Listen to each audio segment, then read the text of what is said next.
Well, good morning, everybody. Thank you very much for coming. I know that it is a very busy time and it takes a lot of effort to drive out the front gate. I do it every morning and it takes a lot of work and preparation to be here, so thank you for taking the time. As Albert said, my name's Teresa Hogan and I am the Livestock Officer for Hunter Local Land Services. I'm based out at Merriwa, so I'm on the very western edge of our district, but I'm actually a 7th generation farmer. I run a merino stud and work on the family beef and sheep business, so I completely understand where you're coming from. I also sit in the same seat as you and have to make decisions. I chose to feed 3 years ago, and every day I question why I did that, but that was my business decision, and it keeps me plenty busy and very poor in the back pocket, but it was a decision and I made it and I've stuck with it. And basically today, I really want today to be about your story, working with you, so please feel free to stop me at any time and ask questions. This is an open floor situation and we'd like to work with you and help you with your drought strategy, and so at any time just pull me up or pull Ian up and we'll be able to work through your question.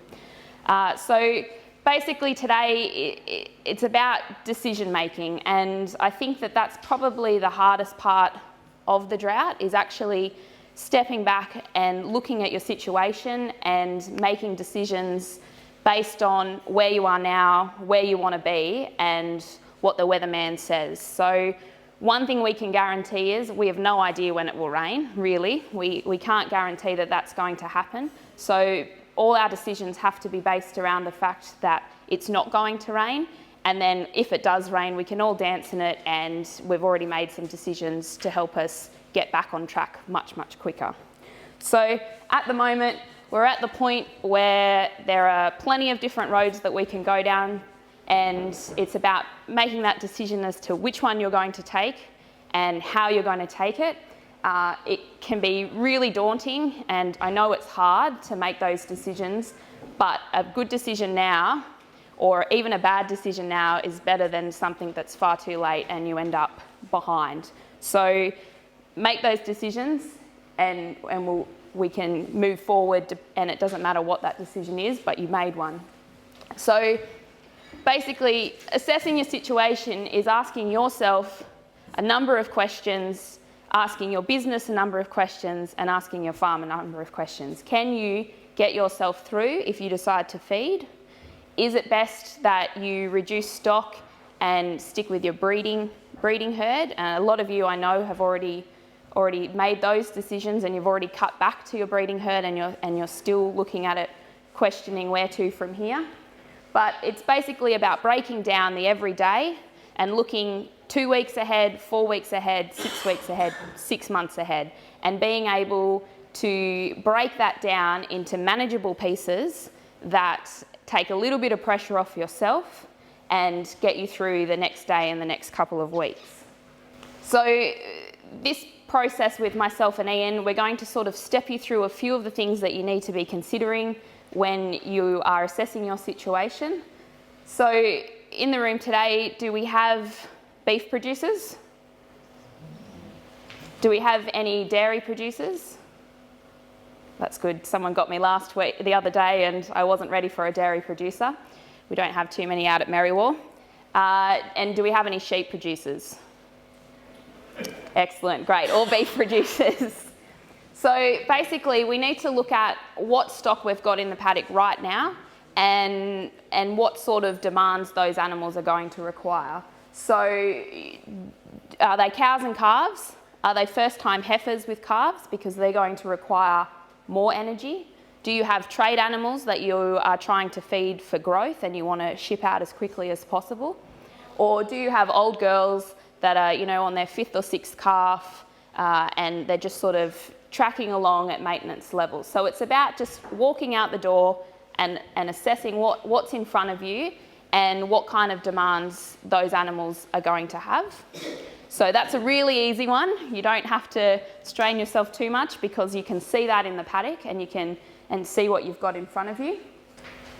So the next step, once you've assessed what's actually in the paddock, is what condition they are currently in, because that can affect how much feed they're going to need, and it's also going to affect your ability to sell them if that's the decision that you've made. So as a rule, you want to keep your cows in condition score 3. So that's basically this top animal. You know, she's got a bit of fat cover. She's going to be much easier to maintain at that level. She'll find calving a lot easier, and she'll be easier for you to manage. One of the biggest things is if that cow starts slipping out of that condition score, you are going to be finding it a lot more difficult to bring her back. So the idea is to not let her slip. When she calves, she will likely slip at least half to an entire condition score.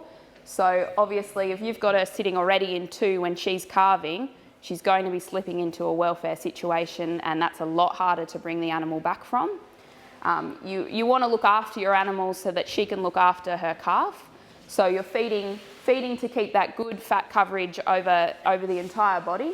So once we get down into that condition score 2, we're looking at an animal that you can visibly see those ribs and those pin bones, and she might still be quite strong, but she's starting to cost you a lot of money because she's going to require more feed to build her back up again. And it's down the track, it's going to actually take you a lot longer to get her back to where she was. And then if we just move on to condition score 1. So this is an animal that is in a lot of trouble and is going to take a heck of a lot of work to get back from. She may be down, and if she's down, that's when you start looking at a serious welfare situation, and she might not get back up again. But certainly this level of animal at condition score 1 isn't fit to load. You can't put her on a truck, so you're going to have to feed her. And again, that's going to cost you money.